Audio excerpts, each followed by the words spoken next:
I checked their pH with another pH meter. I started working with liberal studies about 2.5 years ago, and I started looking at some of the things that we might do for certain special groups of our students. The group that was first of interest was the middle school concentrators in math and science. I wanted to bring together some practicing teachers and some pre-service teachers and kind of what I like to call academically intergenerational project. The teachers here this week are participating in a program called the Chesapeake Bay Academy. This is an opportunity for pre-service and in-service teachers to come to a location and learn how to take their students outside, how to collect information that's relevant to the science courses that they are taking. I think it's especially good for the pre-service teachers at Longwood to have as many contacts with the practicing teachers as they can. You know, we send them out on a practicum, their student teaching and all. Here they're actually doing research together and can see the actual joys and pleasures of the discipline. It is putting them on equal footing and letting them feel what it's like to be together with the practicing teachers. What we get here that you can't get in a class on campus is the actual experience of doing and seeing and tasting and smelling and understanding person to nature.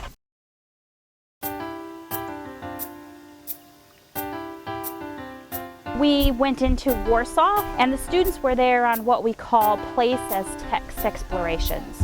And place as text is a pedagogical approach. Students intentionally explore an area, reading that place as one would a book.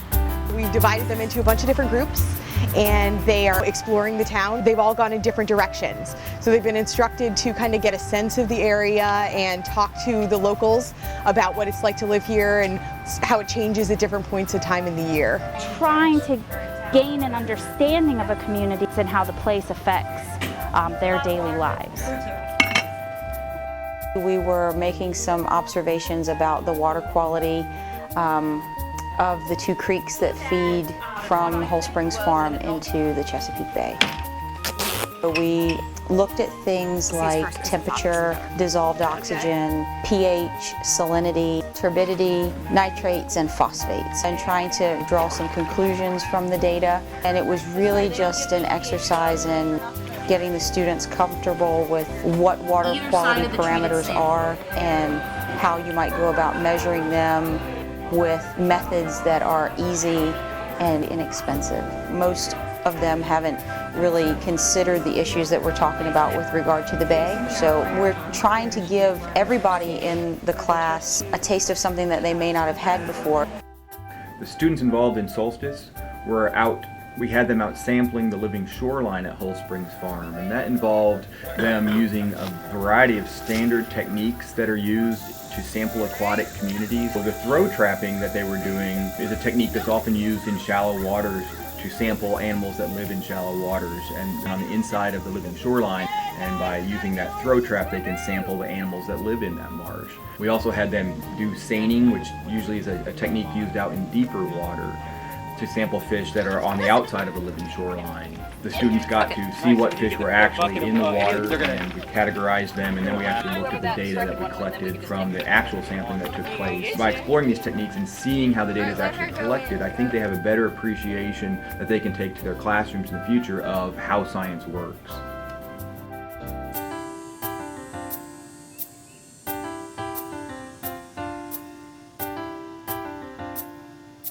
My expectations were to do some hands-on projects to maybe be able to take back to my classroom.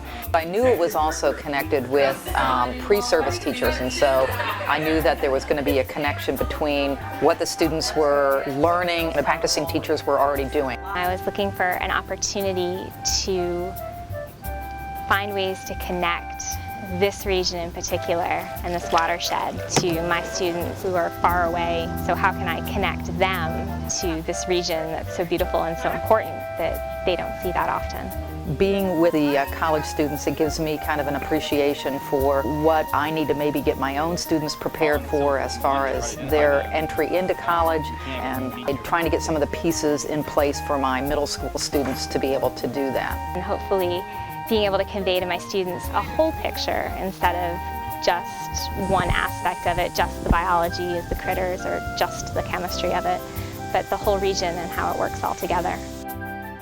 I expected to be sitting in lectures a lot, maybe sitting outside, maybe wading in the water and collecting something and going inside to look at it. I did not expect to be sailing. While we are sailing, we're getting a lecture, but we aren't sitting in a conference room. We're spending time outside, actively going out and getting to learn and have fun and hang out here at this beautiful place. I love it.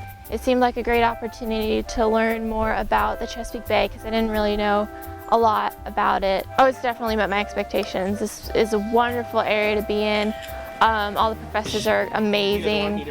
The places we've been, the people we've talked to, they've all opened up not only a science perspective for me, but also talking to people and just finding out what people know. I either want to be an elementary school teacher or a middle school teacher, and if I'm going to be a middle school teacher, I know I want to be science. This hands-on experience would really give me a good opportunity to go back and reflect on when I'm teaching. I was a little nervous because I thought that we would be out doing all this hardcore science stuff, and we have been doing a lot of good science stuff, but it's been a lot more of what I can feel like I can do.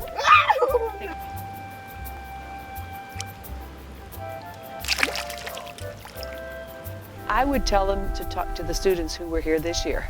Oh, do it, definitely.